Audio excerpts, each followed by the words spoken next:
of Fame Award, Michael Savage. What we did when I was Secretary of State, as I said, went above and beyond anything that was required, anything that any charitable organization has to do. Now, obviously, if I am president, there will be some unique circumstances, and that's why the foundation has laid out additional unprecedented But didn't those unique circumstances exist when you were Secretary of State? If I am elected. Well, there it is. There's the opening. This is Michael Savage filling in for myself on the Savage Nation today. Although I am here, I'm really here. I'm actually here. I'm totally here. I'm back, refreshed from my visit to the museum where I witnessed the William Bradford painting of a ship stuck on the ice. I go to the museum basically to see one painting because it symbolizes a lot about us as human beings.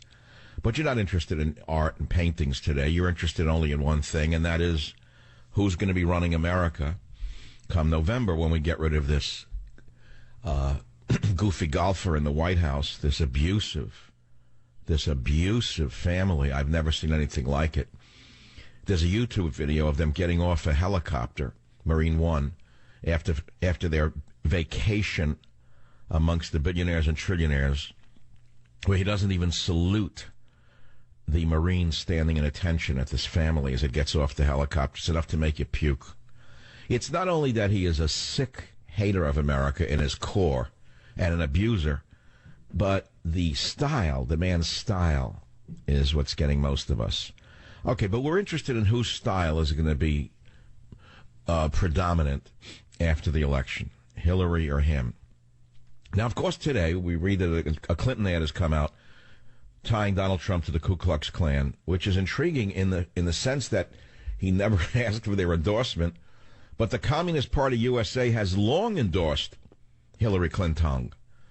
I mean, the CPUSA, the Communist Party USA, tied to the worldwide communist movement, which killed over 100 million people in the last century alone.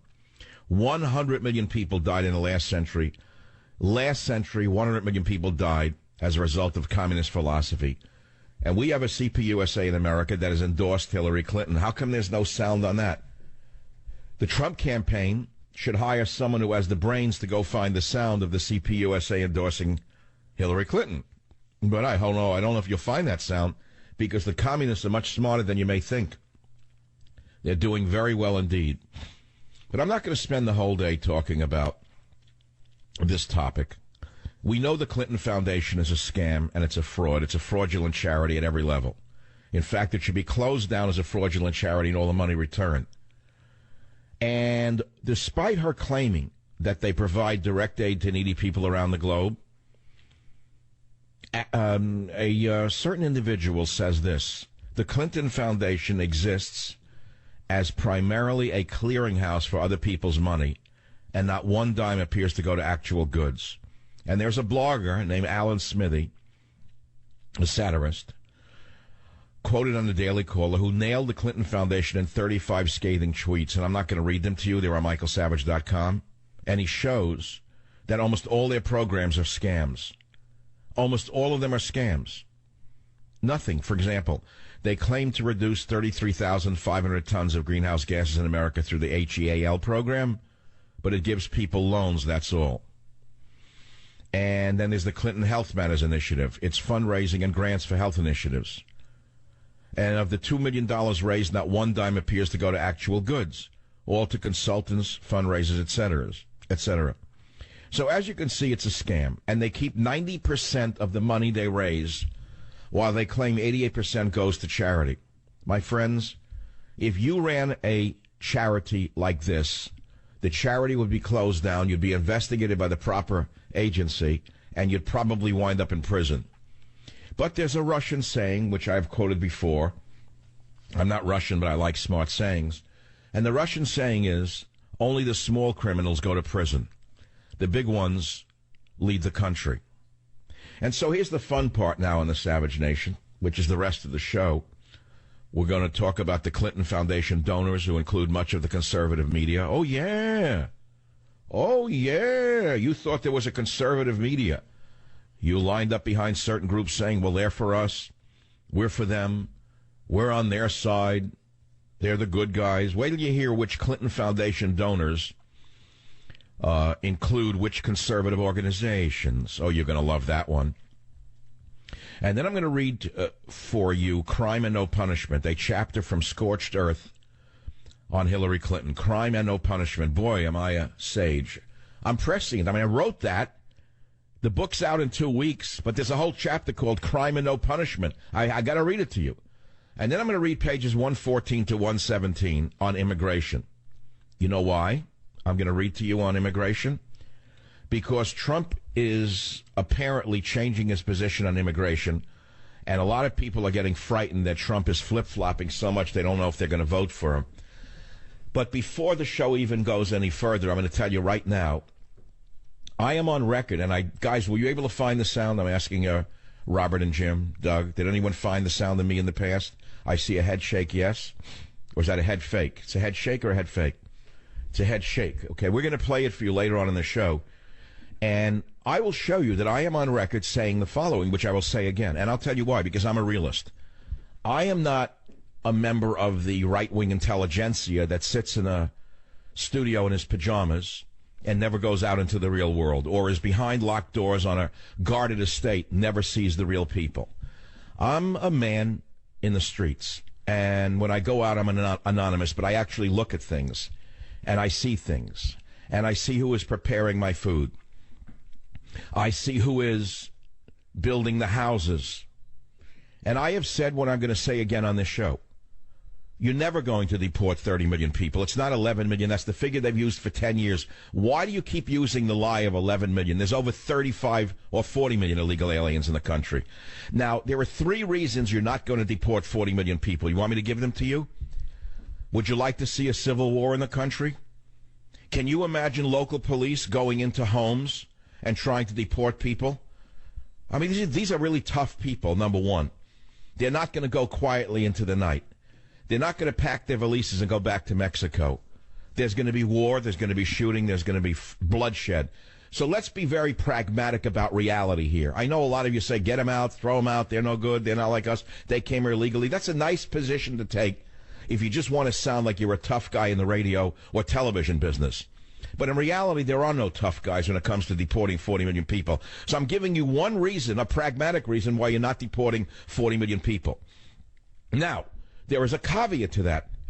I would deport the 1/3 of federal prisoners who are here illegally. They could be deported in a very short period of time. They already are incarcerated. They are being supported at a cost of $40,000 to $60,000 a year each in our prisons. You could go into the prisons. You could deport 1/3 of the prisoners who are here illegally, and they're not in prison for having committed the crime of coming here illegally. They're in prison because they murdered or they raped or they counterfeited or they sold drugs or whatever they did, drunk driving. You could throw them all out of the country. Maybe it would take 6 months, but you could do it. And you could cleanse America by doing that. So let's be very clear what I just said. You can deport the prisoners who are illegal aliens. They comprise 1/3 or 30% of all the prisoners in our country. You cannot deport the 40 million people who are here otherwise, illegally. And I'll tell you why. I just told you why. 1, because it would cause a civil war and bloodshed. Number 2, your factories would stop running. Many of you don't even know that there are factories in America. We keep hearing that all the jobs and all the factories have gone to China and Mexico. Well, it's not true. Many of them have gone to China and Mexico, but not all of them. There are actual factories in the United States of America. They do a lot of things. And take a look at the production lines. Those of you sit in your pajamas saying throw them all out. Virtually everything that you eat or drink has been touched by an illegal alien in a factory. Do you know that? Either the crop was picked by them, packaged by them, shipped by them, delivered by them. That's number 2. Your entire economy would come to a screaming halt. Now you're going to say, well, Americans would do their jobs. Who? Which Americans? You? Black Lives Matter? They're going to do the jobs, and they just got $100 million, $70 million of which came from the evil man George Soros. They're going to go work all of a sudden. They have a job. Their job is agitation, attacking police, burning things, breaking things. They have a great job. Okay, so no, they're not going to do the job. Who's going to do the job? You? So I've given you 2 reasons why Trump's apparent flip-flop on immigration is not really a flip-flop from my point of view. It's realpolitik. Realpolitics, it is what it is. Go into any restaurant that you enjoy, and I don't care how patriotic the owner is. Take a look at who's working in the restaurant. You want to throw him out of the restaurant too? Out of the country? Go into an Italian restaurant, see who's cooking your meal. You want to kick him out of the country too? Who's going to cook your meal for you? They're not coming here from Italy to cook your meals anymore. So the Italian owner has to hire someone who can cook the meal, someone who he taught how to cook Italian. They're in the restaurant business. They're not going anywhere. Your economy would collapse. So that's number two. I'm giving you two reasons now why you can't deport 35 to 40 million people. One, because it would cause a civil war. They're not going to go quietly. Two, because your entire economy would come to a screaming halt. And shall I give you three? I can easily give you another reason, but I don't have to. And so I would ask you to back off on this thing about being a purist with regard to deportations, because it was never realistic to begin with. It was never a realistic plan. It was meant to incite and excite the voter. It's not happening.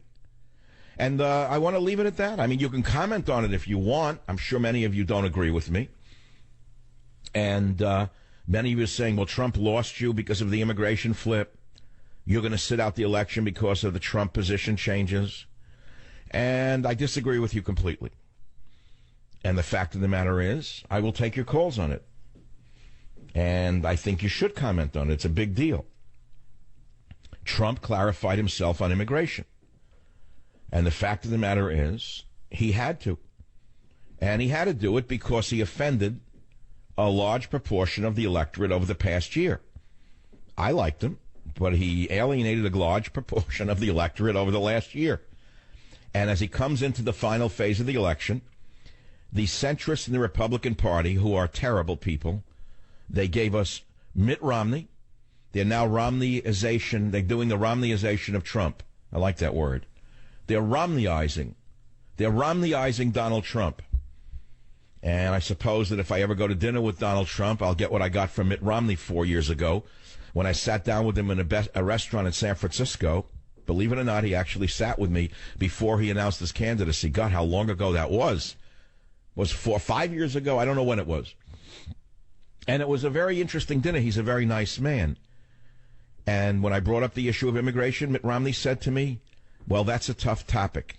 I can't do anything about it because I'll lose the Hispanic vote. Now, I said to him, yeah, but you'll gain the American vote. You'll gain the vote of those who are here legally, who've worked so hard, who don't like to see all of the benefits going to so many of these families that don't do anything for this country. You may get the man working hard, but you got a wife at home with a number of children who are not working very hard. You've got kids in college in this country who think it's very unfair to give in-state tuition to non-citizens. They're really pissed off because they're working 3 jobs to go to college. Mitt Romney, I said that to him. It's very interesting. And I knew right then and there that Romney was going to lose because he was too centrist. He had been controlled by the RNC. The RNC is now controlling the Trump campaign, which is not even a guess. It's a given. I disclosed that on the Savage Nation the other day when we found out that Paul Manafort was fired because they hired a man named Sean Spicer, the chief strategist and communications director for the RNC. Now I ask you, did you really want a man who advised Mitch McConnell and that other guy whose name I forget with the pink tie who cried all the time, the ex-speaker of the House? I don't even remember his name. He's somewhere in Jacksonville probably kicking back and enjoying a bottle of whatever. What was his name, Robert? Who was the guy? Boehner. So the man who advised Boehner, the man who advised McConnell, is now advising Donald Trump. Just to give you some idea of where this is going to go over the next 30 days. If you're upset with Donald Trump on his modification or clarification of his immigration policies, I think you better get ready for a rough ride between now and November. I think you really better fasten your seatbelts. Join the Savage Nation. Call now, 855-400-SAVAGE, 855-400-7282. Savage. The Savage Nation is sponsored by Swiss America, the only company I trust with my financial future. Call 800-289-2646 or SwissAmerica.com. So all anyone asks me wherever I go, if I see anyone at all, and I talk to someone, it's about, can Trump win? That's all they ask me. And I say, I don't know, I think so. But I'm very, very pessimistic about it right now because she is so corrupt. She stinks to high heaven. She's a criminal. The foundation is a criminal front group. Everybody knows this who has a brain, but the nation is so debased intellectually and in many other ways.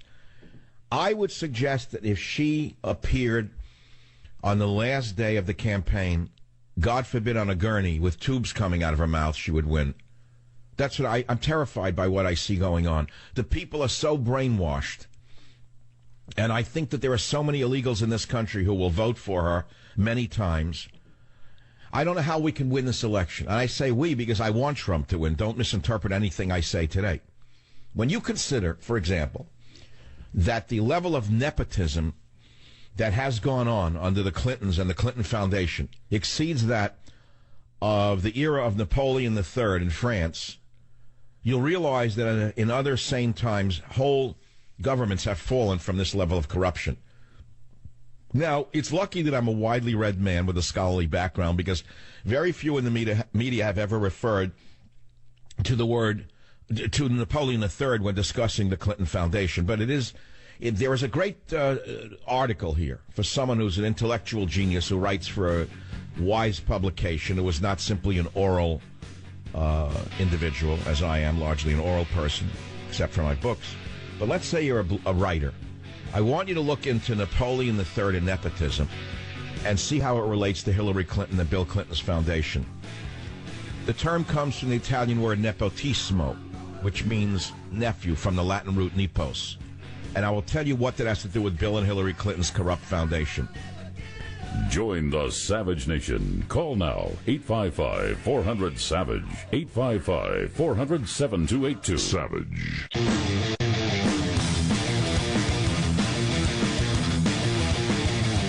Everybody agrees we get the bad ones out. But when I go through and I meet thousands and thousands of people on this subject, and I've had very strong people come up to me, really great people come up to me, and they've said, Mr. Trump, I love you. But to take a person that's been here for 15 or 20 years and throw them and the family out, it's so tough, Mr. Trump. I mean, I have it all the time. It's a very, very hard thing.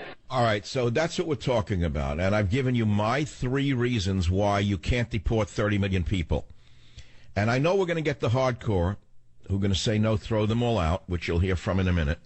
They're lining up. They're angry. They're going to accuse me next of being Karl Marx or Vladimir Lenin. God knows what they're going to accuse me of because I'm a realist.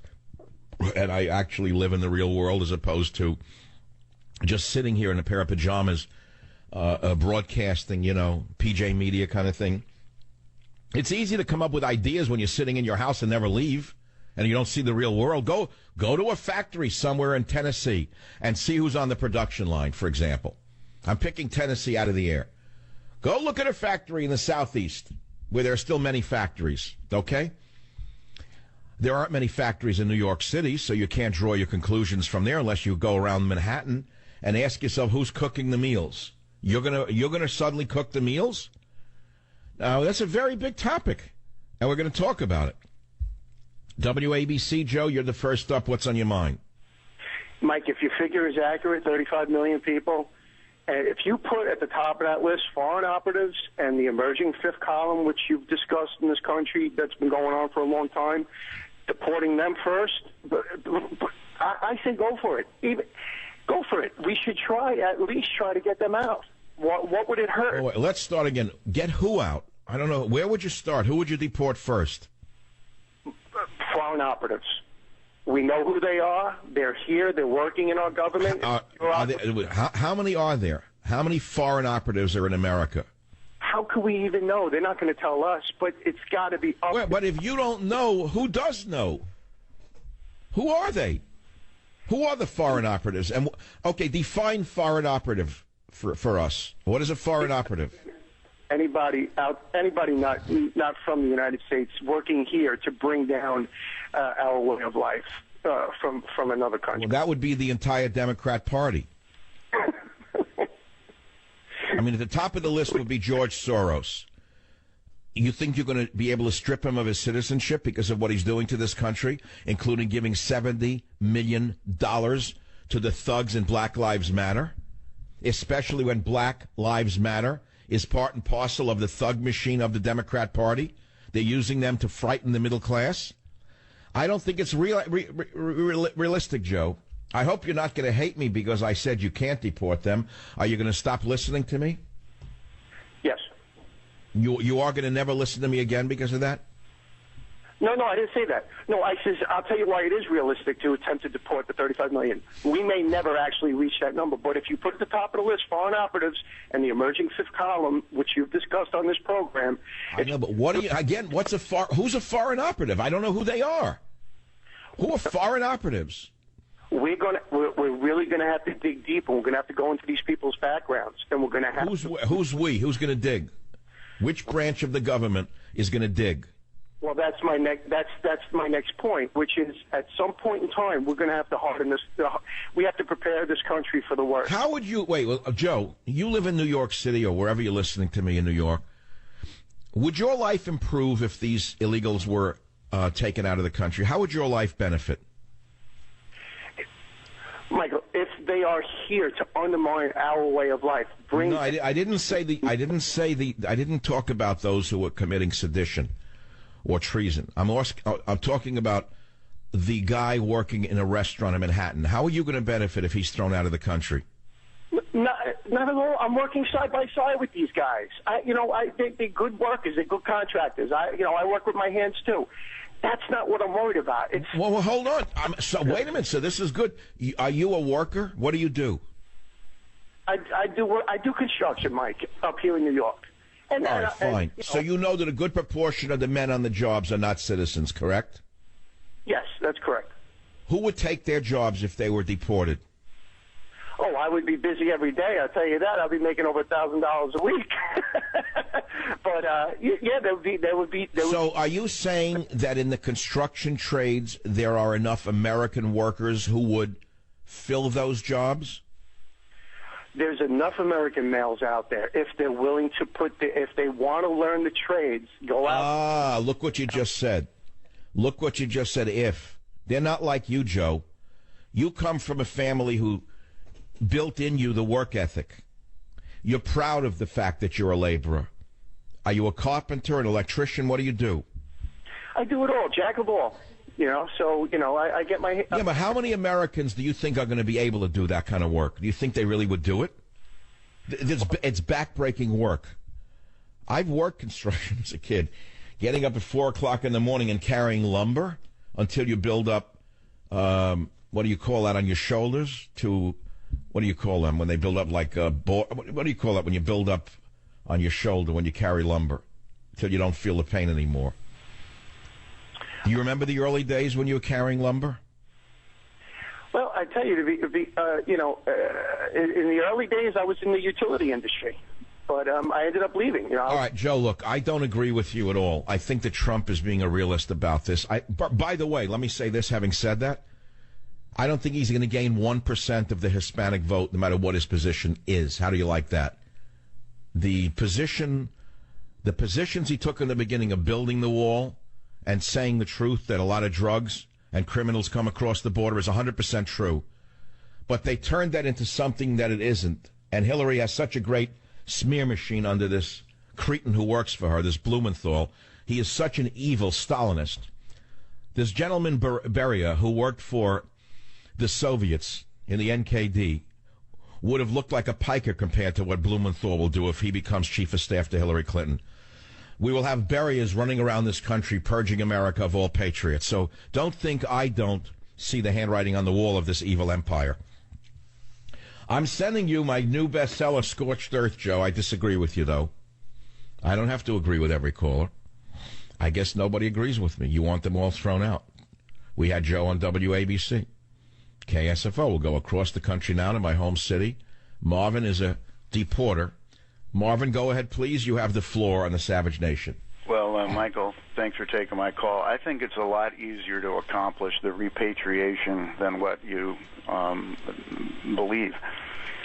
You cannot have open borders and a safety net and Social Security because it's going to surpass what the incomes are in all these other countries. They can't be coming here to work because there are no jobs for them. Those jobs are already taken. You can't go into, as you pointed out, you can't go into any industry and find the entry-level jobs available. There aren't any.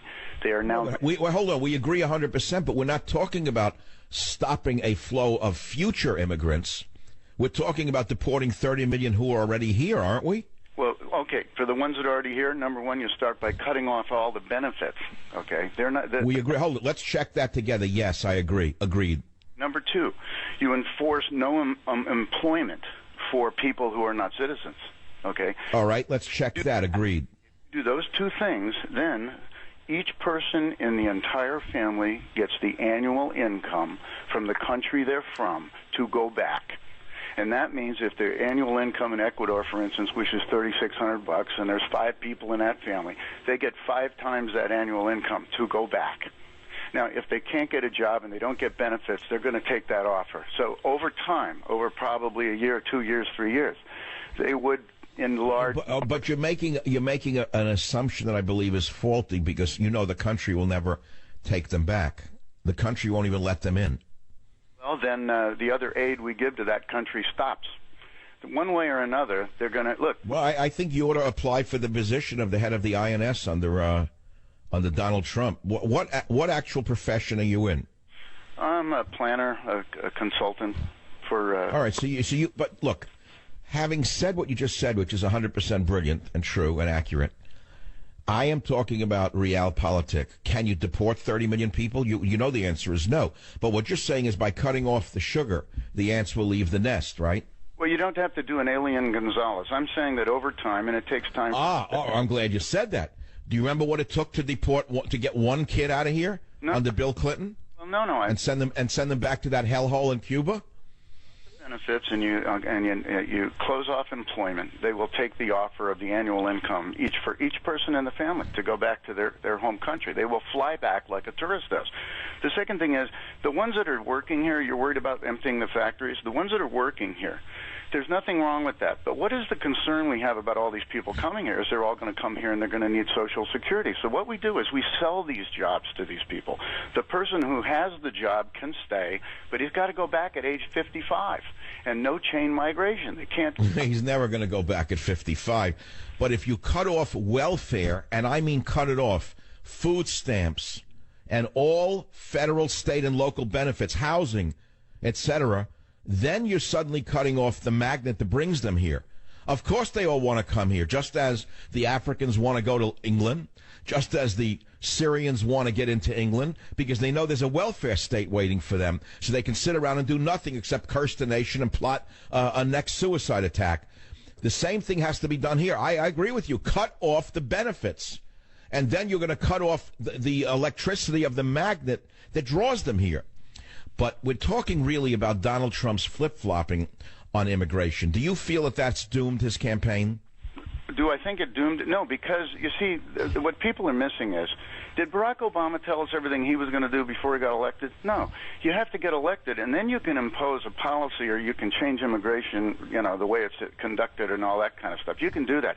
Donald Trump is doing the smartest thing, because what he's doing is he's now taking a lot of things away from his critics. He's saying, okay, the ones that are the criminals and the people that everybody knows nobody wants here, like Obama's, he imported 6,000 MS-13 people here. So those people go back, and when they're caught, like these sanctuary cities people, when you catch the guy, he gets deported. 30% of our prison system here in California is illegal aliens. Okay, there's no reason. Now, when you say, well, the countries won't take them, they get so much money from us, it'll be worth it for them to take these people back when we give them an annual income to start. But the bottom line is that they have been brought here for only one reason, and it certainly isn't to work. They've been brought here to vote. And who screwed up the country they have been from? They did. So unless we do this, unless we take away the right of these people to vote, and I'm serious, illegal aliens, as you've pointed out. Yeah, but every time a state imposes voter registration laws, the illegitimate anti-American, Democrat Party screams racism and tries to upset any state that enforces a voter ID law. How can you defeat a machine that is as corrupt as the Democrat Party, that it goes beyond Napoleon's nepotism? You're a very bright guy, Marvin. I appreciate it. What do you? You're a planner. That's interesting. I'm going to send you a copy of Scorched Earth, and I want to read something from Scorched Earth.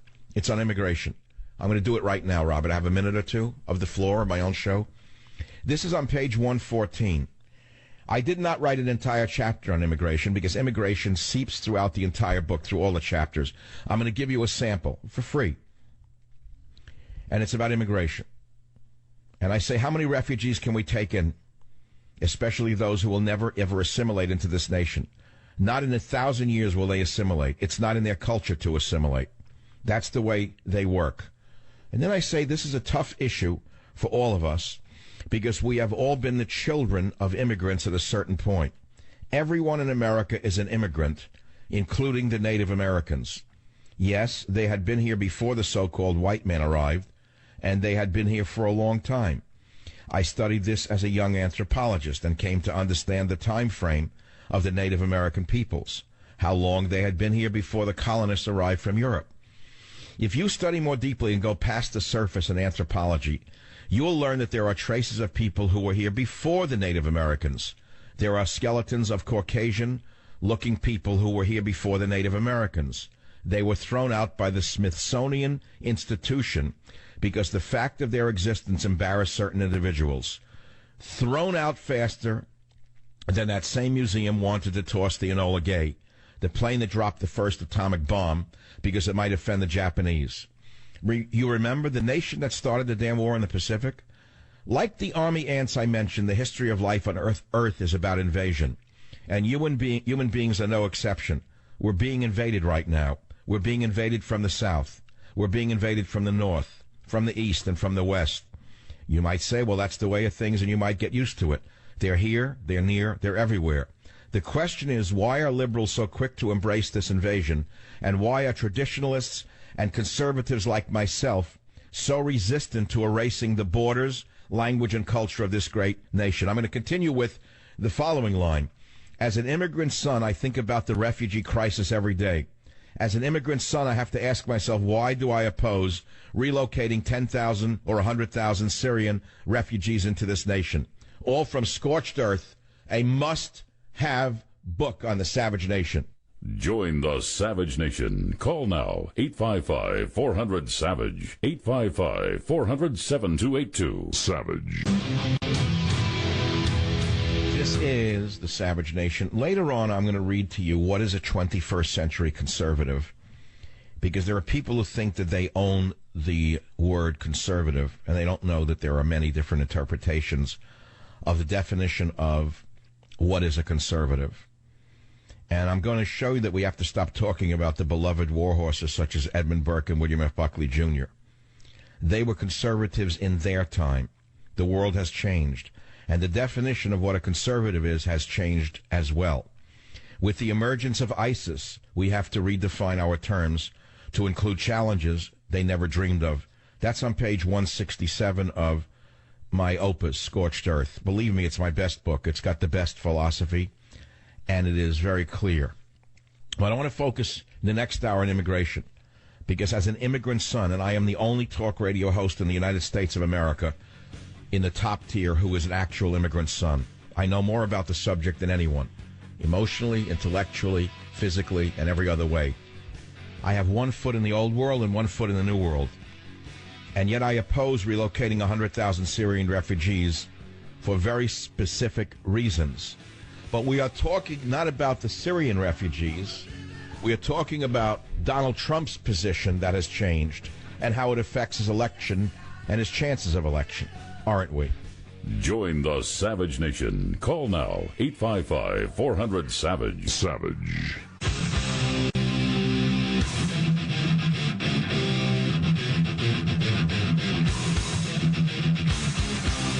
Warning. The Savage Nation contains adult language, adult content, psychological nudity. Listener discretion is advised.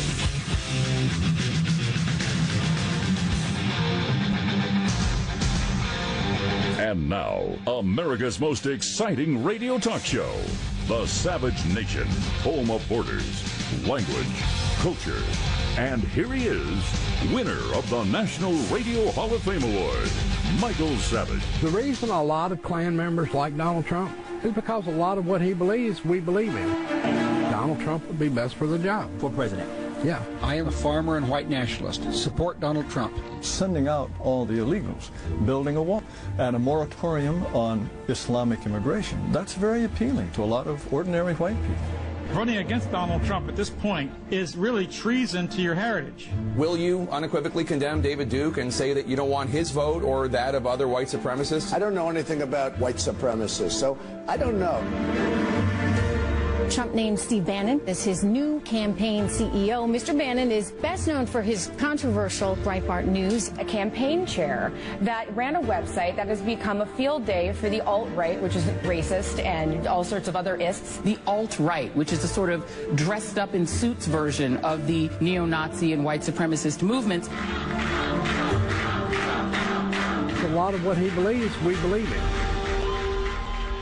All right, so Hillary does what she does best, which is smear under the Beria of our time, Blumenthal. Blumenthal and Beria would be blood brothers, and Blumenthal could have easily worked for Joseph Stalin as the head of his secret police, as far as I'm concerned. And they're trying to tie Trump to the KKK white supremacists.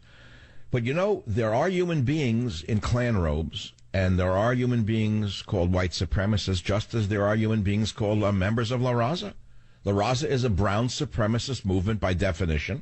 Black Lives Matter is a racist organization by its definition, in that they only think one type of race matters. So, in a sense, if Black Lives Matter supports Hillary Clinton, etc., you know, this is the country we live in. There are extremes on both sides. And, of course, trying to tie Trump to the KKK white supremacists is so childish. Who is it going to... Who will it convince? Rachel Madcow? It's going to convince Anderson Cooper? You think these people already don't believe that? I mean, these people are mentally deranged to begin with, which is why they have jobs in the television media. Anyone who would get up every day thinking that putting on pancake makeup and putting on clothing and lying to the American people is a decent way to spend your life as a human being, by definition, I think that they need a psychiatrist, or both a psychiatrist and Thorazine. So here we are talking about the campaign because that's all there is to talk about. That's all anyone's going to talk about between now and November. And I'm talking about it for a long time. And the big story is, of course, that what you don't know is that the Communist Party USA supports Hillary Clinton. How come there's no sound of this communists in America supporting Hillary Clinton? How come someone doesn't go around with a camera getting some of the burners, killers, and murderers in the streets of America, supported by George Soros, supporting Hillary Clinton?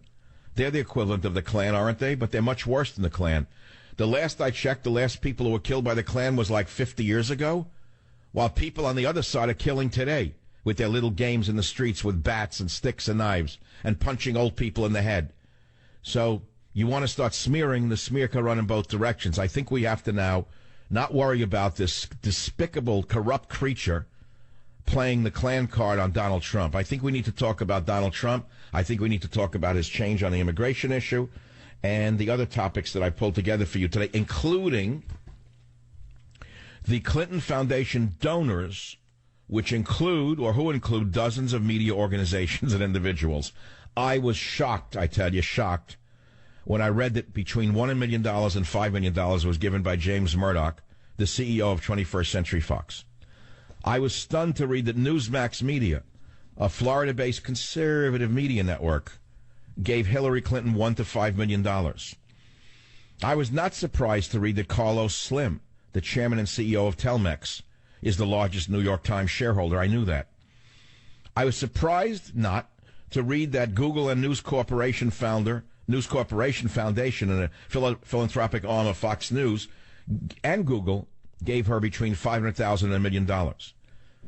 I was a little surprised to see that Houghton Mifflin gave $250,000 to $500,000 to Clinton. I was a little surprised to see that crossover.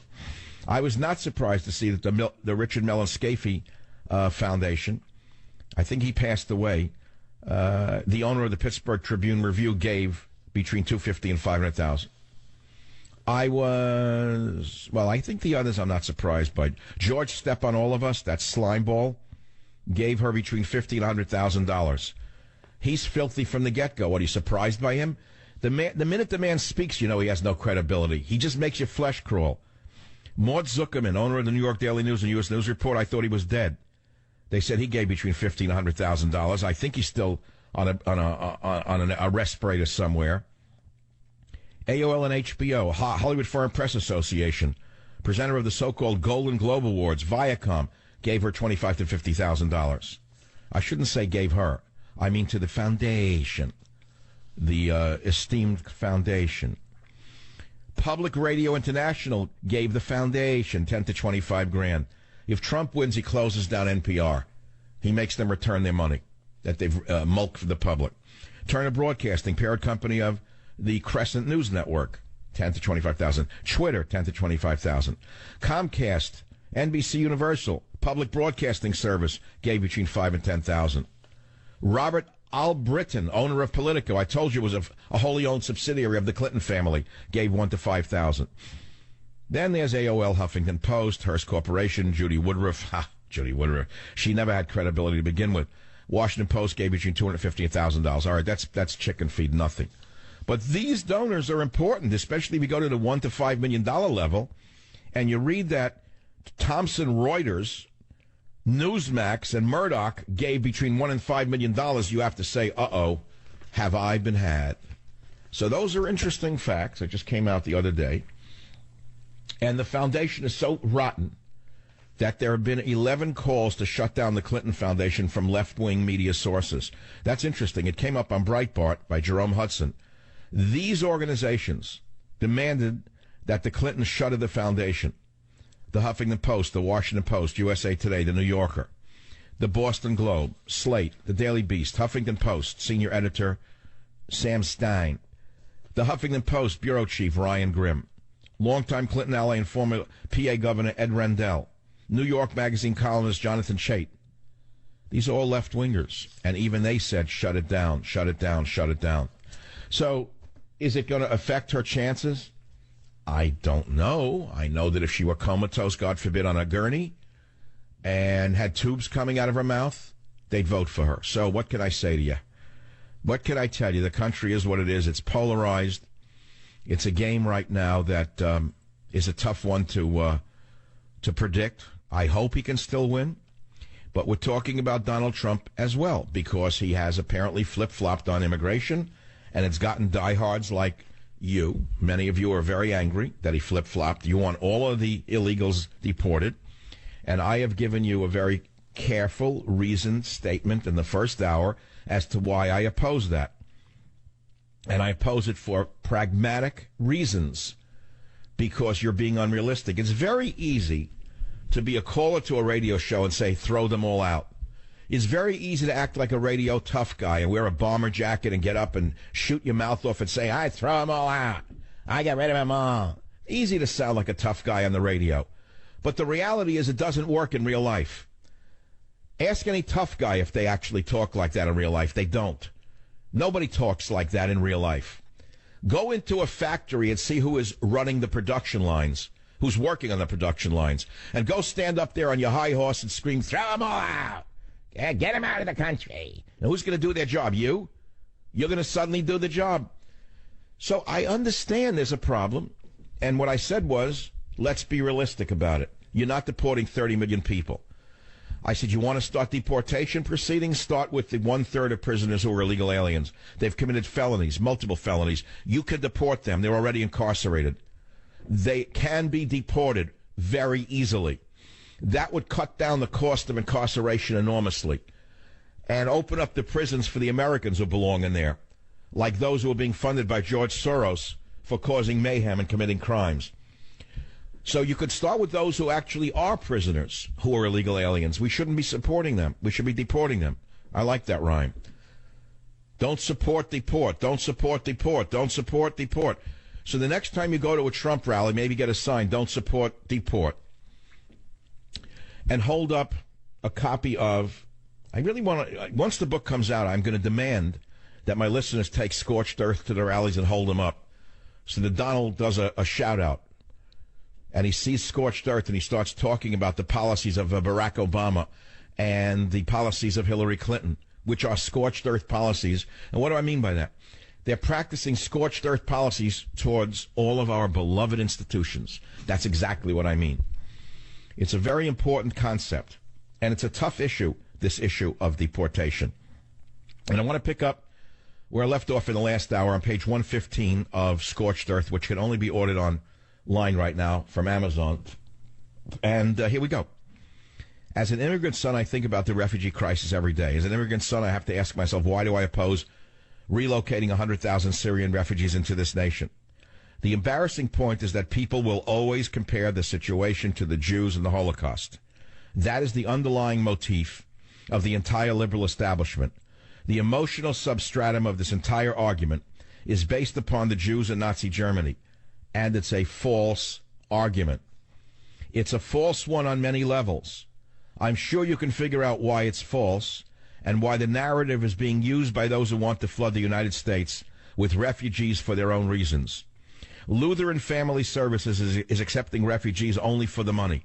It's on board with Turban Durbin, demanding 100,000 refugees because they make money off of them. They're doing it because they're greedy. They're doing it because they make money off of it. There's a lot of self-interest. There's a lot of greed. And the comparison to the Jews fleeing Germany during the Holocaust is an unsound analogy for many reasons. It's not Jews running from the gas chambers. This is Muslims running toward financial gain at your expense. The fact of the matter is, this is now page 116, Scorched Earth. The fact of the matter is that wherever they go, Sweden, Norway, Denmark, Germany, they abuse the social service welfare systems. How can we take care of refugees when we have so many immigrants, indigenous poor already? Is everybody here rich? All of a sudden the country is rolling in money? All of a sudden Obama has cleared everything up and there are no poor in this nation who need the help of the government? There's something wrong with this picture. For many years I have preached that ultra-tolerance is killing us. And now we have a brainwashed generation of children raised on Adderall, marijuana, other toxic compounds, with skimpy vegan and other inadequate diets, and outright brainwashing in the government schools where they fully believe things that are false as though they are truths. They have no religion but liberalism. They have been taught to live by the 10 commandments of liberalism. 1, man is evil and poisoning the earth. The earth is a living organism and needs to be protected. All white people are racist. All people of color are good. All refugees should be allowed in and given whatever they request. If people make too much money, it should be taken from them. Government handouts have no price tag. Nature should be protected at all costs unless you don't like your gender. Burning the American flag is protected speech. All players on the international stage have equal credibility. Those are the 10 commandments of liberalism. You've seen it nowhere but here. And so our brainwashed drug youth cast their brainwashed drug youth votes. We have immigrants who want things for free, who are being legitimized in an illegitimate way. Jerry Brown, for example, with his criminal ways, has allowed the Department of Motor Vehicles in California to automatically register illegal aliens so they guarantee not a one-party system, which is what we already have, but a no-party system, just an autocratic system. No party necessary, just an autocrat in Sacramento, an autocrat in Washington. This is the dissolution of democracy itself under the guise of diversity. Diversity is destroying democracy. Now, if you can find better writing in the political sphere, I suggest you go buy it, because you're not going to find better writing on this subject of immigration. And then I'm going to tell you this. Well, I'm going to tell you more as I go on. I can't do this all in one day. I have to talk more and more about all of this, how to solve the problem, what I would do if I had the power, what I would do if I could influence Donald Trump to root out all of the subversives in America, and how to get rid of all of the left-wing activists. And I talk about reestablishing something along the lines of the House Un-American Activities Committee, UAC, like they had in the 1950s. It's a very important subchapter in Scorched Earth that no one else would dare to write, because it's long overdue that we rid this nation of the scourge of progs who want to destroy the very foundations of this nation. Okay, if you care to comment on this issue of immigration and Donald Trump's emerging or new position, go ahead, make my day. Join the Savage Nation. Call now, 855-400-SAVAGE, 855-400-7282. Savage.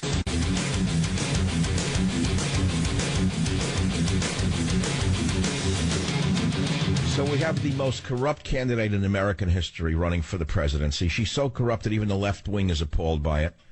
They still vote for her. I said that to you. If she were behind bars, God forbid on a gurney with tubes coming out of her mouth, they'd vote for her because they're that committed to their cause of destroying everything that we find, that we hold dear. That's the absolute truth.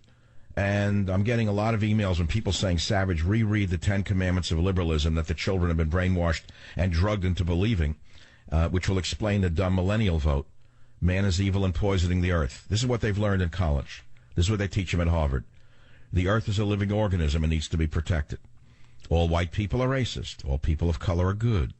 All refugees should be allowed in and given whatever they request. Your daughter is being told if people make too much money, it should be taken from them. Your son is being taught government handouts have no price tag and no limitations. Your daughter is being taught nature should be protected at all costs, unless you don't like your gender. Your son is being taught burning the American flag is protected speech. Your daughter is being taught all players on the international stage have equal credibility. And that is why our brainwashed, drugged youth cast their brainwashed, drugged youth vote. And that's on page 117 of the most important book of our time, Scorched Earth. I'll read more from the book as the book gets closer to publication. You're going to hear much more about it. The people who know my writings, who have read it, say it's my best book, a most important book.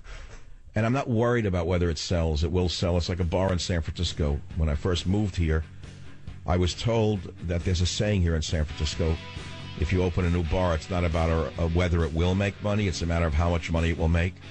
I'm not worried as to whether it will be a bestseller. It will be a bestseller. I'm worried about how many people will read the book in time for the election to understand the danger we are in and possibly shift their vote to the sane side of things. This is the Savage Nation. Be here. Join the Savage Nation. Call now, 855-400-SAVAGE, 855-400-7282. Savage.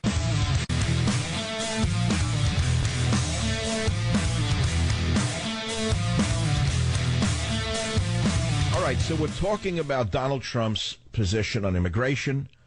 I've taken the position that is not new. Did we find that tape, guys? In the past, I have said what I'm about to say again and again and again.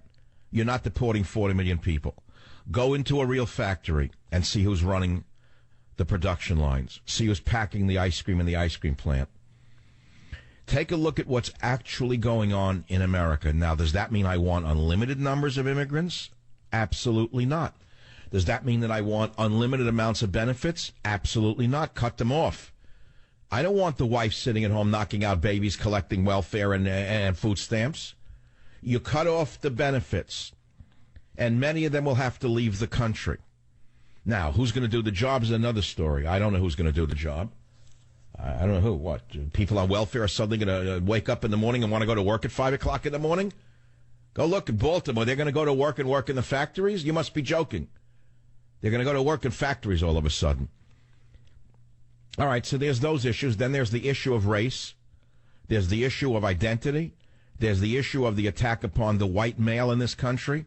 These are all very important issues that need to be discussed because none of these statements should be taboo, nor should there be a fear to discuss the issue of the unassailed attacks upon white people in this country by the left. You know, Eric Holder, one of the most dishonest attorney generals who started the war on police, which has resulted in the death of many police, has said he wants an honest dialogue on race. I'd like an honest dialogue on race, but I don't believe such calls are very sincere from men like Eric Holder. They don't want an honest dialogue on race. They want an outright, well, okay, I'm going to pause right there. I don't have to now go over the line to make my point. There is a United States of America. It has a distinct set of borders. It has a distinct language called English.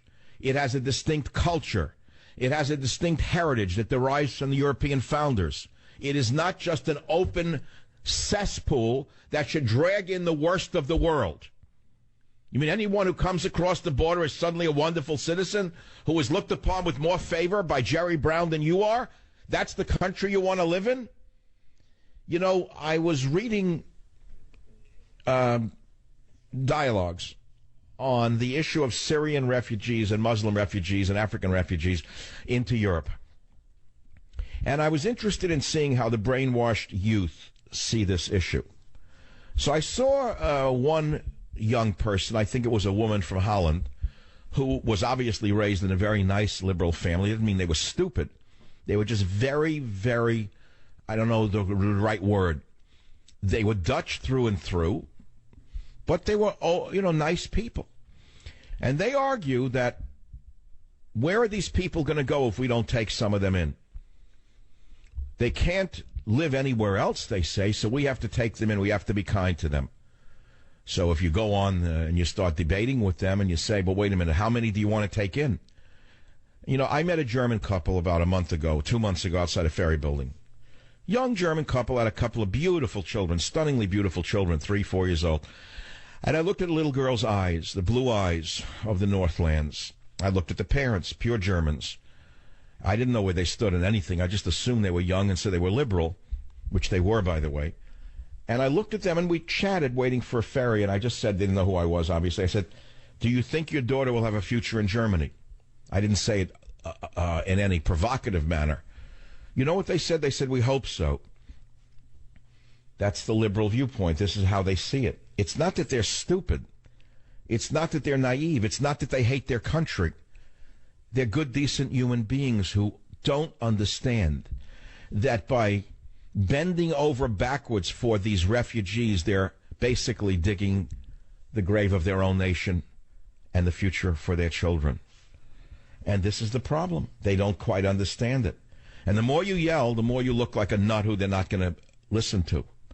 And it's going to take a lot of work to educate them as to their own suicidal behavior in that regard. They may be nice people, but they're digging their own grave. They don't understand that.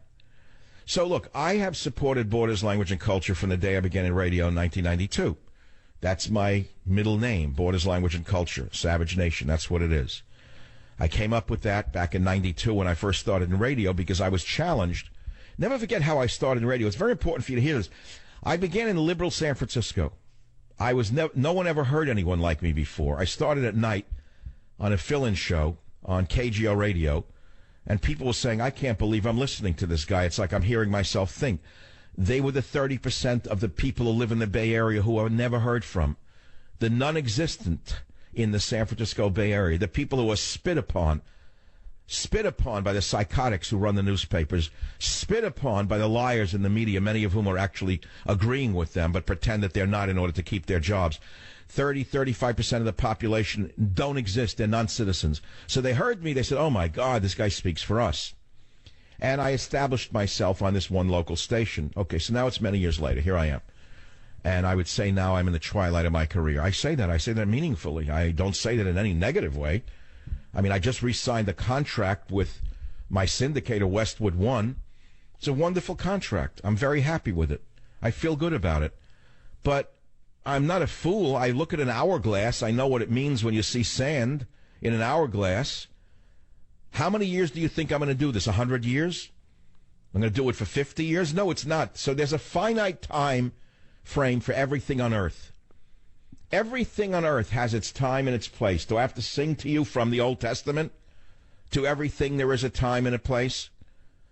So, as I say to you, whatever the number of years that are left that I want to do radio or can do radio, I will do it.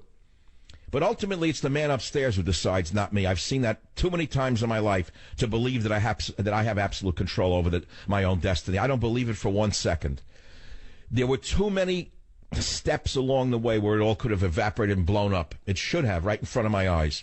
Things were done to me that you would never believe in my career from the day I started that should have derailed the show from the beginning, but it didn't happen.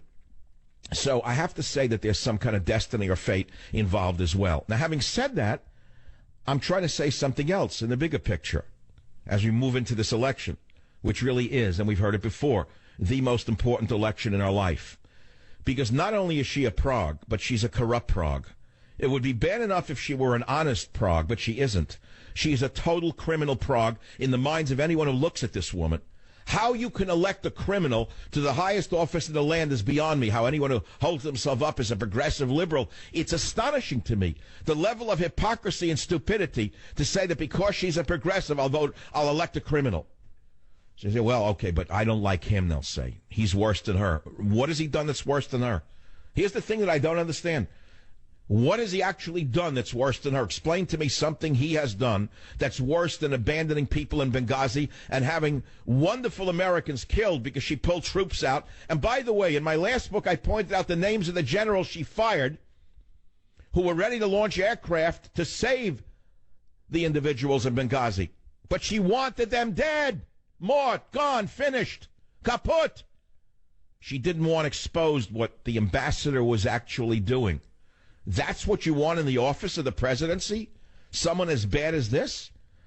You want somebody who has come up with a policy that is so flawed that has almost destroyed the entire world called the Arab Spring? This is what you want in the White House? Put aside the criminality. So tell me what Donald Trump has done that has resulted in the deaths of individuals. Tell me what Donald Trump has done that has resulted in the migration of millions of people into Europe, destroying the destiny of the nations. There is no answer to that question. He's not done anything. It's all a smear campaign. Do you understand what I'm saying to you? So that's why you say, well, I wouldn't vote for him. Why? Because you've been brainwashed into thinking he's so bad? Was he so bad? What's he done? Oh, he's a narcissist. He only thinks about himself. Oh, I see. You mean Obama's not a narcissist who thinks only about himself? Every politician is a narcissist by definition. Who else would go into that business? Would anyone who go into the politics is really not a narcissist? So it doesn't mean anything. The same is true in entertainment. Same is true in my field. Everyone in this field is a narcissist, myself included. We all have character flaws. That's what makes us good at what we do. So that's irrelevant whether a person is defined as a narcissist. That unto itself means nothing. So what I'm saying is, what has he actually done that's so evil? And I have to look at the list. I don't know what the list is. I have no idea. Here, Michael Savage newsletter, which I really want you to start getting. It's free on michaelsavage.com. And I'm going to read it to you. It's really good. I did it the other day, the day before I took off and hung out in the museum for the day. So I did. That's what I do. My life's very simple. I went to the DeYoung Museum in San Francisco. And I walked right into the same gallery I go to every time to see one particular painting called William Bradford's Arctic Scene. It's about a ship locked in the ice. I wrote about it in one of my novels, I think, Abuse of Power. I actually refer to the painting. I make believe my character Jack goes there. Well, a little bit of auto, but I look at this painting of a ship locked in the ice by William Bradford, 1880. And I ask myself, why am I drawn to this painting? What is it about a ship, a sailing ship that was locked in the ice in 1880 that so pulls me into it? Why? And I looked at the painting yesterday in the gallery and I thought about why, because it symbolizes the dilemma of being a human being. We're all trapped in a certain way. We're all locked in the ice in a certain way. We're trapped in our bodies. We're trapped inside of our bodies. We're the only member of the animal kingdom, by definition, a member of the animal kingdom, that is trapped inside a body that is like of a monkey. Human beings, with the aspirations of human beings, with the mind of human beings that could go anywhere, trapped in a monkey's body. The naked ape. That's what we really are. So I look at the ship trapped on the ice, and I say it poses a dilemma. It poses a dilemma that we all have, trapped on the ice. And so what are the alternatives of the sailors on that ship? They have to make a calculation, as you do every day. Here's the calculation. They're trapped on the ice, and they have provisions in the ship. So they have a couple of choices. They could wait for the spring thaw, but they don't know if they have enough provisions until the spring thaw when they can get their way out of that ice pack, right? Or they can make a run for it by taking whatever they can get and getting the sled dogs and going over the ice and hoping to God they're going to find a station where they can meet another whaler that'll take them out. And then they make the choice. Do they stay and wait for the thaw, or do they abandon ship and basically run for freedom? In many ways, we face this every day in our own lives, in many different ways, at least in my mind. And so it comes down to the election. What does this election really mean to us? What does it symbolize? With her, a corrupt gangster criminal family We say, I can't believe that this woman could wind up running the most powerful nation on earth. If she's raping the treasury now, if she's pillaging the earth because of her sick greed, to which there is no limit, there is no limit to how much money they're raking in. What are they doing with the money? There's a psychological flaw in her mind and his mind. What are they doing with all of this money? What do they need more money for? What the heck is Hillary and Bill? What are they up to? What motivates them? What drives them to take money from the worst people on the planet and stick it into a foundation? What are they personally gaining from that? It's not the money that they're gaining because they're not able to spend it. That would be impossible for them to do that. What they're gaining is absolute power. They are both power-mad individuals beyond anything you could ever understand. Here is a man who was president for 8 years. She was running the country probably for a good portion of those years while he was diddling people in the back room. So she's already been the president. You want them again? You want another 8 years of this stink coming out of Washington? So you say, well, you know, I would vote if there was a middle-of-the-road Republican. No, you wouldn't. You're lying to yourself. No, you wouldn't. Many of you are such dyed-in-the-wool children of communist, socialist, leftists that you could never, ever vote for a Republican, even in secret, because you'd feel that you're betraying your heritage. That's as clear as I can ever see it. You're brainwashed. You're locked. You're locked on the ice. You're trapped. You're trapped. You can never break out of the prison you were put in by your parents and their milieu or their social circle. So you say, well, he's not the best candidate because why? What has he done? Who has he killed? Did he leave people in Benghazi? Did he leave people in Benghazi and tell the military not to save them? Donald Trump did not do that. Donald Trump did not steal your money and run the debt to $20 trillion.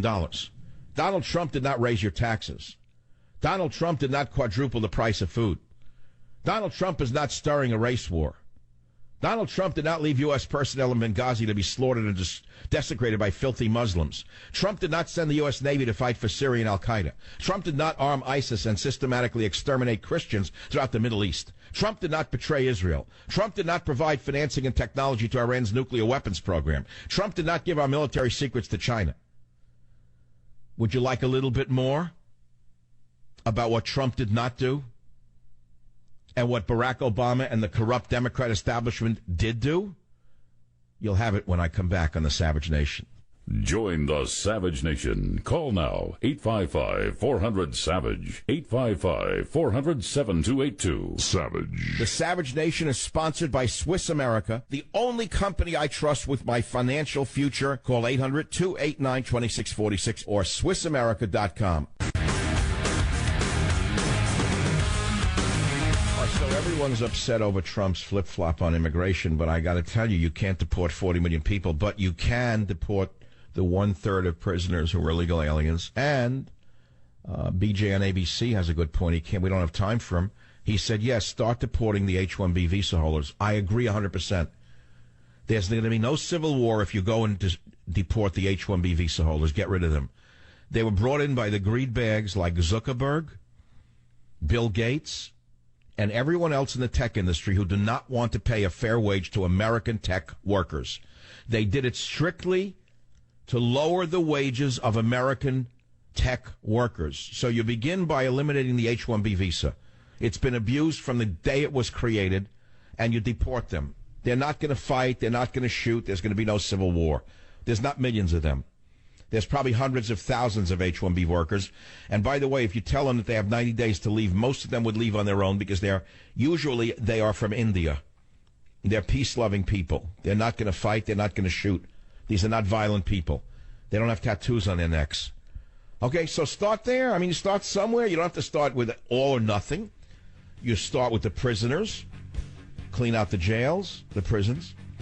And you self-deport the H-1Bs by eliminating the H-1B visa program entirely. So Zuckerberg, instead of having 57 billion, Zuckerberg has 52 billion.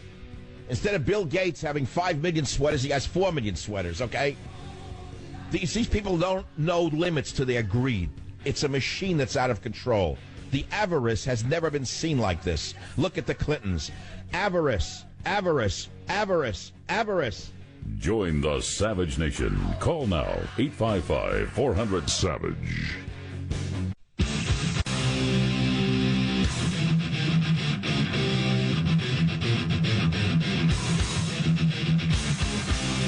Warning: the Savage Nation contains adult language, adult content, psychological nudity. Listener discretion is advised.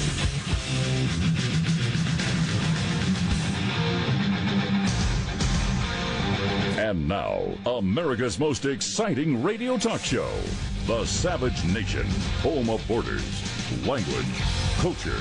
And here he is, winner of the National Radio Hall of Fame Award, Michael Savage.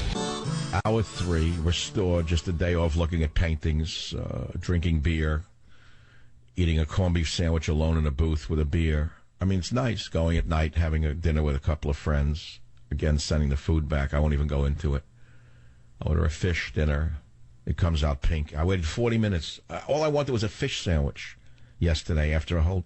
I invited my friends to dinner. They finished their dinner. I had to send the sandwich back because they gave me pink fish. So I said, I don't eat raw fish. It took 40 more minutes to get it back to punish me. I had to grab the waiter's wrist again and make him leave the French fries. The minute you say, I don't, take it back and recook it, they try to take the whole plate away from you. You're famished. I grab the wrist and I say, get a plate for the blah, blah, blah, and leave the vegetable. My friends finished dinner and I didn't get my sandwich back. I don't eat pinworm tuna. Thank you. So here I am, totally refreshed. I'm refreshed today. Teddy, I just got news on Teddy. You want to hear anything about Teddy? He was in the doctor again today. Raise your hand if you want to hear about Teddy. Don't call. Everyone wants to hear about Teddy, the mascot of the Savage Nation, the most lovely dog. I mean, I've had dogs. Love him. Everyone loves that dog. So, Teddy's had his issues. He's getting a little older, the dental, the anesthesia, the cardiogram. That was trauma number one. Then this happened. So we sent him to a vet who specializes in chiropractic. Would you believe this? And I just got a report that she adjusted the neck and she adjusted his lower back before he even knew she did it. She's like a genius. And he's much better, which is incredible. I don't let him jump off the bed. I put a cushion under it. So it's the jumping. I know what did it, the whole year of jumping. So it happens to you, too, from jumping. Let's say you were a paratrooper in Vietnam. You can't jump anymore. But things happen when you get older. It's not a joke. And let's say you're a great basketball player and you live in Oakland, California when you were 20 and now you're 60. You can't jump anymore. The minute you jump, your neck hurts. It's the same with a dog. All right, so today we're talking about... No, it's funny. I was in an airport about a month ago. I'm not a tall guy. There was a guy in the bathroom, must have been 6'8", black guy. So what are you going to do? You're standing next to a stall. He got off a plane. I got off a plane. It was a little private jet port. And it's a little more, let's say, collegial because you're both sort of in your own little worlds. He came off a plane with some friends. I don't know where they were. I said, where are you flying from today? Where were you? He said, well, I went to the National Football Hall of Fame today. He was a very famous African-American footballer. I mean, this guy was so big. It was overwhelmingly big. Nicest guy in the world. And I told him, he doesn't know me. I didn't say I have. I said, well, it's an interesting thing, the Hall of Fame. I said, I won the National Radio Hall of Fame Award. I said, it's a big deal to me. And you know what he said? He said, yes, it is a big deal to be respected by your peers. In different field, but understood what an honor really is. Now, having said that and told you to Teddy as well, now we'll get into the meat of the show, which is, again, the issue of immigration. Again, it's very easy to act like a radio tough guy, get up here and start and scream, throw them all out, get them out of here. It makes you feel good, doesn't it? Say, throw them all out, get rid of them, throw them all out of the country. Well, who's all? What do you mean by all? Well, okay, let's come to a compromise. Get rid of all the illegal aliens who are in prison. That's 1/3 of the prison population, according to federal statistics. 28 to 32% of prisoners are there because they committed multiple felonies. So that's 1/3 of the prison population. Deport them. They are already incarcerated, so they're very easy to deport. Not hard to do. That's a lot different than going door to door, isn't it? So you don't have to be an extremist and say all. You can say some. Then number 2, cut off all welfare and all public benefits forever. That will limit the number of people coming in for the sugar and also encourage many of the families to leave the country because the land of milk and honey is over. Okay, there's no milk and there's no honey. So the honey can't stay home and knock out children and watch television. Okay, so honey will go back where she came from. That's number 2. You don't have to do anything. You cut off the bennies. Number 3, you cut off the H-1B visas. Immediately you eliminate them, Mr. Trump. and you deport all H-1B visa holders, not in a violent manner. You just tell them, we're eliminating the H-1B visa retroactively 5 years, period. Most of them will go home. They'll go back to India, and they will help build their nation. And they will earn less money there than they do here. That is true. But it will open up jobs at Zuckerberg's enterprise for American IT workers who were thrown out. Let's say they're making $80 an hour. I don't know what they're making, IT workers. I'm guess $50 to $80 an hour. You know what they're paying the illegals that he's bringing in on the H-1Bs from India? 30 to 40. So it's a simple matter. His avarice is out of control. That's how it's working. That's what the H-1Bs are for. So those are some of the things you can actually do. Now, people are saying, oh, you're a traitor. You've gone back on your stance. How dare you? I'll never listen to you again. I will not buy scorched earth. Well, wait a minute. Hold on. I'm not going back on anything I said, and I'll prove it to you. I have only one thing in radio, as does everyone else in this business. You know what that word is? I learned it the first day I started in radio. Credibility, credibility, credibility. If you lose your credibility, you're going to lose everything you worked for your whole life. That's true in talk radio. It's true in television. That's why people like Jake Tapper have no credibility. They have no audience. That's why guys like George Stephanopoulos has no credibility, has no audience, none whatsoever. I mean, it comes with the network, but he himself has no followers. They know he's nothing but a mouthpiece for the Democrats. So I will show you right now. I'm going to prove it to you. Now, remember this date. It's the 25th of August, 2016 on the Savage Nation. We got together a flashback from November 13th, 2015 on what I said about deporting illegal aliens. Tell me if what I said then differs from what I said today in light of what Trump said yesterday in clip number 11. I ask myself, how did this happen? What are the children of America going to inherit when you have a lunatic like this in the White House, opening the floodgates, flooding America with the third world? I don't mind the third world if you bring in people from the third world who can contribute to the country. But you bring in deadbeats, you bring in criminals, you bring in terrorists amongst them. And only one man is talking about it like that, and that's Donald Trump. So we all cheered Donald Trump, didn't we? When he said he would close the floodgates, and he would not admit the flotsam and jetsam of the world. He'd be very selective. We even cheered him when he said he would deport the illegals, which I don't agree with, by the way. I'll go on record again. I do not agree with him. It's never going to happen. It's simply for the campaign trail. He could have said what I say in Government Zero in one of my 40 points to save America, which is deport the illegal aliens who are in prison. 1/3 of the prison population, about 28-30%, are illegal aliens. Deport them. Start the buses running that way with them. Don't start with the families. Because if you start with the criminals, you'll see a giant sucking sound going south because many of their families are here, even though they're here. Donald Trump could have said that. I disagree with him on that. But we cheered him when he said he would deport illegal aliens because no one else dares even say what he would do to stop the flood. In fact, if you look at the Republican candidates, they're all in favor of open borders. Savage. Okay, have I changed? Sorry, I didn't. So I said that November 13th, 2015. Don't call me a flip-flopper. Don't call me a traitor. Don't call me what I'm not, for God's sakes. One thing is I'm a realist, and I'm also pretty consistent in my realism. And that point is in 40 points to save the country. And I said the same thing today. And I write all about it in Scorched Earth in a completely different way, which I read to you in the last hour. I'm not going to read it to you again. So as time goes on, we will see how our ignorance of history leads us to make false assumptions and come to false conclusions. And, I know what I wanted to do. I'll do it right now. I said, what is a 21st century conservative is something I was going to do in this hour. Yeah. Okay, I'll read that a little bit. Page 167 to show you why you need to buy the book, because no one else has ever written this. This is not a derivative book. Those of you who are artists understand what it means to say it's derivative. It's a derisive term for a piece of art. You know that, right? You say, oh, that painting is derivative. That was a way of putting someone down and saying there's nothing original about it. My book is not a derivative book. It's an original book. And that's why I called it a masterpiece a week ago. And a psychologist, so-called, took umbrage at my calling my own book a masterpiece. Who's going to call it a masterpiece? You? I'm going to wait for a reviewer from the New Yorker to call it a masterpiece? They're not going to do it. They've already castigated me and put me into a category in which I don't belong. So I have to, if I'm not for myself, who will be? If I'm only for myself, who am I? So here's what I write. See if it's derivative.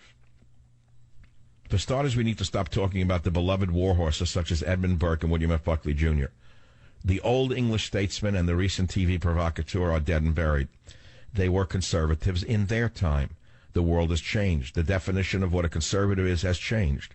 With the emergence of ISIS, we have to redefine our terms to include challenges they never dreamed of. Liberals do not seem to understand that they cannot be as liberal as they once were, given the threat from the Islamo-fascist savages. The left has gone even more to the left, almost to the point of suffering from Stockholm Syndrome. Conservatives have to decide how they're going to adapt as well. Political movements like Species must adapt or die. You did not read that anywhere because it's not been written anywhere. I didn't lift it from anyone. I wrote it.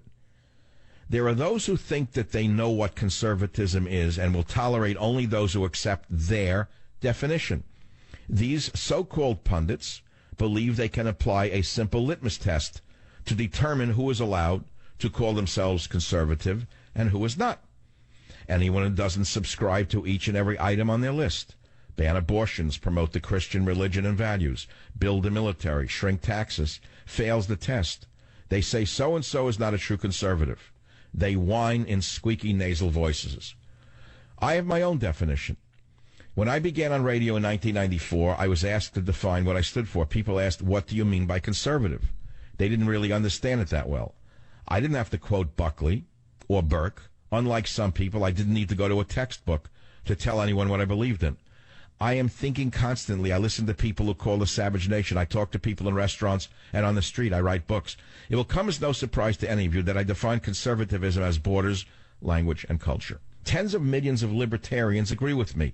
They say they believe in these three principles, but they just don't want anyone telling them how to live. I do not know a better definition today of what conservatism is than mine.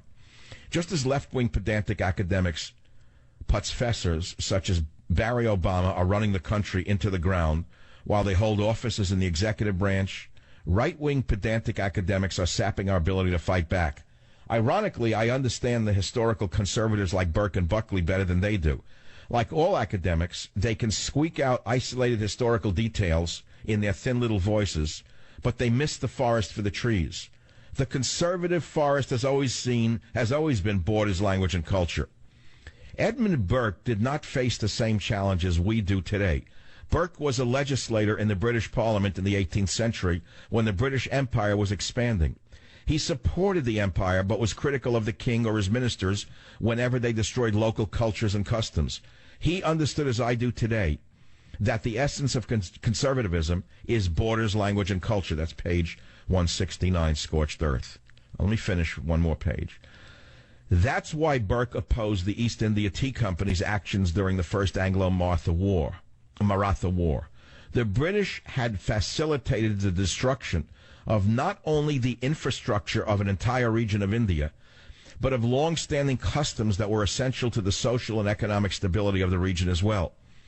Burke understood that destroying the local pillars of civilization as it existed in India at the time would not benefit the British Empire. Did avowed conservatives such as George W. Bush and Dick Cheney understand that when they dismantled Iraq and left the pieces to be consumed by the ISIS dogs? Burke's support of the American Revolution was based on the same principles. He supported the empire's rule over the American colonies, but he opposed the same thing the American colonists opposed in 1775. Parliament destroying long-standing legal customs by imposing new taxes and laws when the colonies had previously reserved that authority for themselves. Eliminating those cherished legal traditions was an attack on American culture at the time, just as the progressives' attack on private property and free enterprise is an assault today. That's from Scorched Earth, not derivative, original, for you, my dear reader, my dear listeners of the Savage Nation.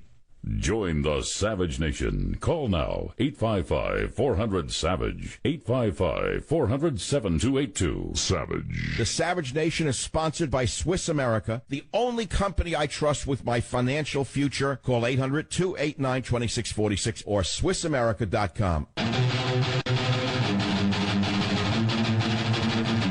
So Donald Trump is in trouble. Everybody seems to believe that right now. I'm not sure I believe it. I think that her criminality and her avarice is so overwhelming, and the stink is so high and reached such a critical mass that many in the middle will vote for Trump. I wouldn't give up so fast. However, because he has flip-flopped on immigration just yesterday, many of you are saying, aha, I knew it, I'm not voting for him. But let me say this. Well, you'll do what you want anyway. I believe that conservatives, as I write in Scorched Earth on page 171, expand your inclusiveness by shrinking your definitions. Let Donald Trump or any other self-described conservative politician stand shoulder to shoulder with three simple words: borders, language, and culture. He still is going to build the wall. That's what I heard. Okay, he's going to support all of the other elements so far as I know. The important thing for you to know is this.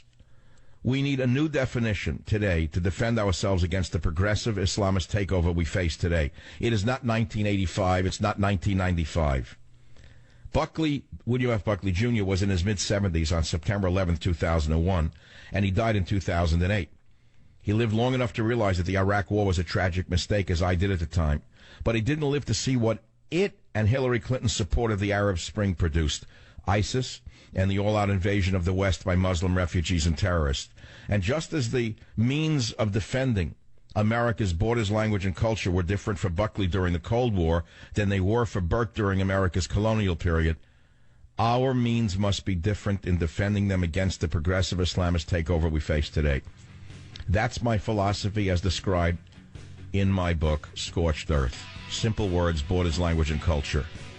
It's a must-have in your library to give to a Prague or someone in the middle who doesn't quite understand that the smears against Trump by Blumenthal, who was the Beria of our time. Look him up. Look up Beria. Sidney Blumenthal, Hillary Clinton's hitman and all-around propagandist, is the Beria of our time. I'll be right back. Join the Savage Nation. Call now, 855-400-SAVAGE, 855-400-7282. Savage.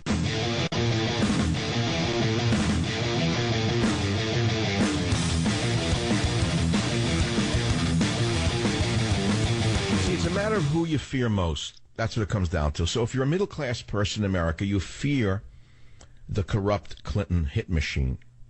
You fear Blumenthal, who I would say could be compared to Beria in the Soviet Union in his absolute madness and quest for power. Or you could say he could be the not the Himmler of the Stalinist era, but let's say someone involved in the smear campaigns and such that Blumenthal is well known for. So now he's smearing Trump as someone who supports the KKK. This is the work. You could see the fingerprints, the greasy fingerprints of Sidney Blumenthal are all over the smear campaign against Trump, saying he's a Ku Klux Klan or this or that. The smear campaign that's coming out of the Clinton machine, tying him to the KKK white supremacists, has the fingerprints, in my opinion, of Blumenthal all over them, or whatever you want to call it. And that's why I compared him to Lavrenti Pavlovich Beria, who's not well known in American political discussions at all, but he was so evil. He was so evil it was frightening. And just read about him. You can Google him or Wikipedia him, whatever. You'll learn a little bit about him. And you'll see what could happen under a Clinton government. You say, are you crazy? He's not going to take people in and have them killed. He's not going to rape women over and over again like Beria did. He wouldn't do a thing like that. I mean, Beria was a sexual predator. Once he had absolute power, he was found to have raped large numbers of young women who were picked off the streets of Moscow or in Russia by his bodyguards and brought to his mansion, as well as of using threats and intimidation to get sexual favors from the wives of Soviet officials. That'll never happen here. We don't have that kind of thing here. But he would tell women, he would drive around in the streets on warm nights during the war years. This guy Beria, in the armored Packard limousine, point out young women to be detained and escorted to his mansion where wine and a feast awaited them. And after dining, Beria would take the women into a soundproofed office and rape them. Beria's bodyguards later reported that their orders included handing each victim a flower bouquet as she left his house, which meant that once she accepted the bouquet, it was consensual. Refusal meant arrest. And he would also bring women in and exchange sexual advances for the promise of freeing their relatives from the gulag. It's awful. It's just horrible to read this kind of thing. And so you're saying, well, what does it have to do with Hillary Clinton? Well, I don't know. The rape thing, the sexual predator thing, there's sort of a little something there, right? And then we have that for 8 years, a kind of thing like that. That was dismissed by, go on, it's just a shenanigans. Can you imagine feminists dismissing allegations of rape from a sitting president? Can you imagine that? Having this filth back in the White House? The Wolfman back in the White House? Can you imagine this? While Catheter is in the other room tending to her medical needs? I don't know. I mean, geez. And you keep saying, well, Trump's worse. What do you mean he's worse? What has he done? Did Trump create the refugee crisis in Europe? Did Trump abandon the embassy in Libya and have people actually die? Of course not. This is what propaganda is that you start to believe the big lie. So Blumenthal knows that if you tell a big lie often enough, it becomes a truth. So you keep saying racist, racist, racist, racist, racist. You keep saying homophobe, homophobe, homophobe, homophobe, and the fools believe you. Say, oh, yeah, well, he's a homophobe. Well, he's a well-known homophobe. Well, he's never said anything against gays. Never. He's not a racist at all. He's an American nationalist. Does that make you a racist? You're on the minds of the illegitimate left. Anyone who doesn't support open borders and doesn't support destroying their own nation and giving it away for nothing is apparently a racist to them. So that's what we're facing right now. Eventually, they all fall. Eventually, even this crazy man, Beria, who had absolute power. After his boss, Stalin, died in 1953, he was so drunk on his own power and his overconfidence in his power after Stalin's death permitted him to misjudge other members of the Russian Politburo. And what happened? Remember the name Khrushchev? Remember that funny man with the shoe who banged it on the desk saying, "We will bury you"? Well, Khrushchev led a coup d'etat along with the military, along with the great Russian General Marshal Georgy Zhukov. They arrested this madman who had absolute power, Beria. He was arrested on charges of treason. He was then condemned by the entire Politburo. And guess what happened? He was taken to the basement of the Lubyanka prison and shot by General Pavel Batitsky. Interestingly enough, I don't know if you know, I had a grandmother arrested when she was in Russia. She served time in the Lubyanka prison for some of her agitations. I don't know if you know that. She was a wild woman. I hardly understood her because I didn't speak Russian, and she didn't speak very much. She sat like an American Indian.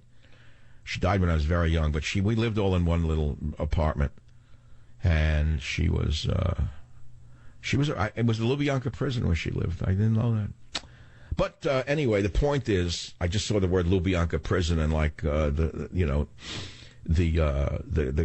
person in the Manchurian Candidate, something triggered in my mind to talk about it for a minute. So Beria ran the NKVD, which was the equivalent of the secret police, was the secret police under Stalin in the Communist Party of the Soviet Union. And the reason I got into this discussion of Beria, which should be discussed more often in talk radio and amongst the intelligentsia of the right, is because people like Beria exist inside the Hillary machine. They're well known. They're known in the camp. They're well known in the Hillary camp. These are evil people. They're like the first deputy chairman of the Council of Ministers of the Hillary Soviet Union. Be very careful what you're voting in here. These are real villains, as opposed to the smear job on poor old Donald Trump. I mean, you got to feel bad for him. If they can do that to a billionaire, can you imagine what they can do to you if they want to get you? Think about what I just said to you. If they could smear a billionaire like Donald Trump, let's say he's not worth $10 billion. Let's say it's $2 billion. I don't care what it is. He's a billionaire, right? If they can effectively control the puppets like Anderson Cooper, Wolfie the Blinky Blitzer, Jake the Woodpecker Tapper head, If they can control them and keep smearing Trump with the lies, they don't actually say it themselves, of course. The woodpeckers and the pandas of the media, they get Hispanics, for example, who jump up with signs calling them racist, and they make believe they didn't do it, but that's how they do it. It's called agitprop. If they can smear a billionaire, what can they do to you as an ordinary citizen if they want to destroy you? Is that the kind of world you want to live in? Well, get ready for it, because if you elect her, that's what you're going to have. If you elect Trump, in my opinion, we're never going to have that kind of smear campaign. Never. He's going to be too busy trying to save America to bother smearing the American left, unfortunately, because they're worthy of smearing. Simply by exposing them, you smear them. I think I made my point, and I want to repeat it again in case you think I've changed, because I haven't. I played the tape from November 2015 where I said deporting 40 million people is unrealistic. It's never going to happen. I said start by deporting the prisoners. That's 1/3 of the prison population. And today we added something new to it as a result of the organic nature of this program, when a caller suggested that we deport all the H-1B visa holders, because first of all, most H-1B visa holders, all of them, in fact, are not violent people. They're not members of gangs. They came here simply for the wages, and that was, of course, so that greed, avaricious individuals like Mark Zuckerberg, in my opinion, can make more billions. Instead of being worth $57 billion, he'd be worth $50 billion if he paid a fair wage to American IT workers. So you get rid of the H-1B visa, you make it retroactive 5 years, and you deport them. And once you tell them that, you tell them they have 90 days to leave, and they'll leave. They're not going to fight you. They're not going to go get an AK-47 and scream Allah Akbar, or get a Hindu goddess to beat you with when you come to the door. They're not going to beat you with a 7-handed Hindu goddess. They're going to leave because they're nice people. So there are ways to straighten things out without being violent or crazy about it. But to come up with the idea, oh, yeah, he's not a purist, I'm not going to deport them all. You'll hear radio tough guys say, throw them all out, get them all out, I can do it. Well, good, you and Beria can do it. Get the leather jacket and the leather pants. You and Beria can stand up and throw 40 million people out of the country. You and Beria can root them out. You know, you ought to play the Horst Wessel song behind yourself when you come up with stuff like that. Deport them all. Just stupid. Idiotic. That's all Trump was saying. He's being a realist. So I know you don't want to hear it because it's satisfying emotionally to say throw them all out. But I said to you earlier, who is going to cook your food? You? Oh, you're going to be a line cook now. Who is going to work in the factories across America? You? Yeah, there are still factories. Oh, yeah. I know many of you PJ media people don't know there are real factories. There are factories out there. Those of us who sit with the keypads, who never leave the house and actually see factories. I do. I know what factories. I worked in them. Yeah, I actually did. I worked in an ice cream factory. It's not hyperbole. I hated it. I hated the work like you can't believe. It was the most monotonous, horrible work of my life. I was like that character in The Sopranos. I'll never forget it, the fat guy, when he goes on the lam, who's gay, the gay one that has to run out of New York. And he's living in New Hampshire, and he's got to make a living. He can't ply his trade as a gangster. So he takes a job as a handyman on someone's house up there in New Hampshire. So it shows him sawing and cutting, and he can't take it. He can't believe it. Here's a guy who was a wise guy making a good living as a gangster, and now he has to actually saw wood and nail. He's helping a woman build a barn. So it shows him, I forget the character, he's a wonderful actor. It shows him, he's cutting wood, and it's in the morning, and he says to himself, wow, he doesn't look at the clock. He's trying to make the day go by because the work is so horrible. So he says to himself, look at the sun. The sun is, it must be 11 o'clock.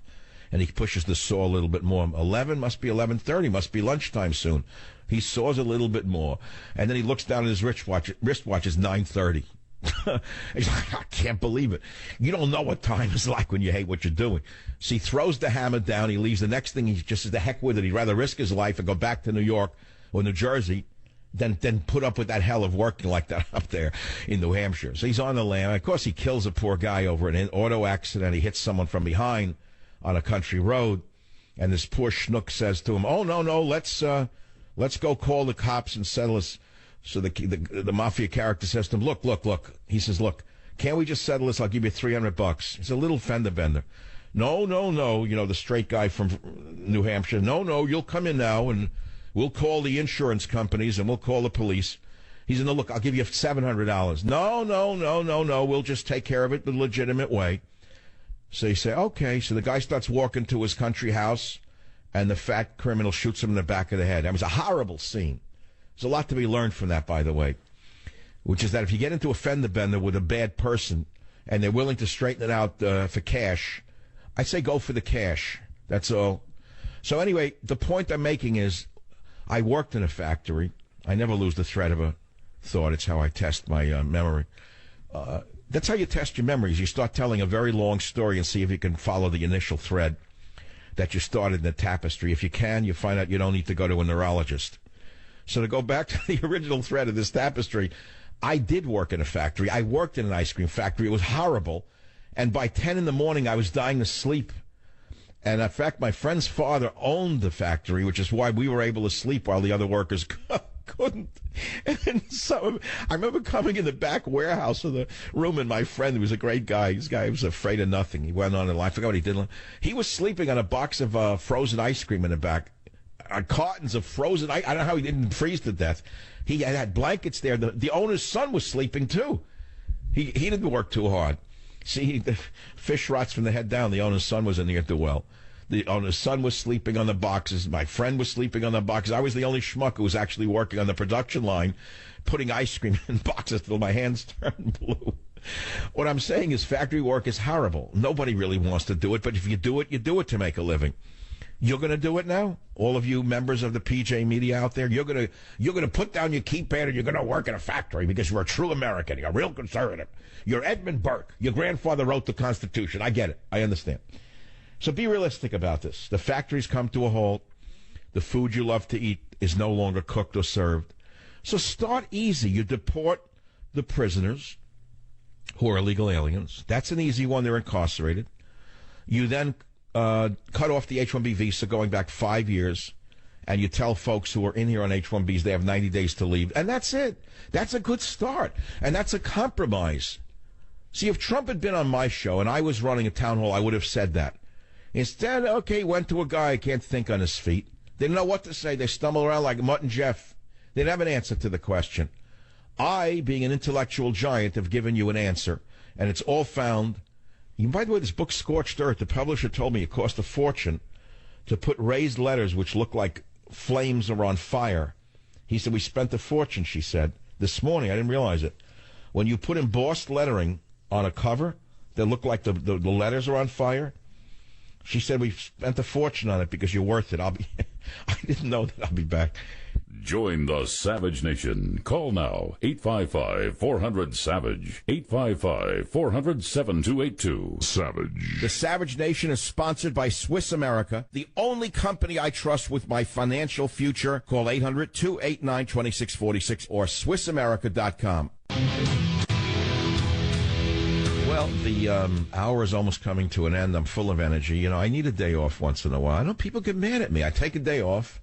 And they say, oh, how dare you take a day off? I mean, what am I, an animal? A computer? I'm not a computer. I'm a human being. I have a certain number of days that my contract permits me to take time off. So in the middle of the summer, I can't take a day here and a day there. They get angry at you. They think you should be on 5, 7, 8 times, 8 days a week. Well, I can't be on 8 days a week. I'm taking a day here and there, and I hope you understand I'm a human. I'm entitled to a day off. First of all, I come back stronger. And let me remind you something else. When I first began in radio, I had another profession. I couldn't leave it. I signed a contract which insisted that I was able to take off 1 week every 6 weeks. Did you know that my first year on KSFO? I took off 1 week every 6th week in order to do other work. I couldn't leave the other job. And my ratings were very high anyway. People waited for me to come back. So, well, you look at television shows, for example, like Ray Donovan, any popular show. They're on like for one season. They're only on once a week, and you wait for the next season. They're so good. So I can't worry about every person out in the world says, oh, you did this, you said that. You got to look at the overall body of work and then whether people like you or not, or they're relating to you. That's the way you got to do radio.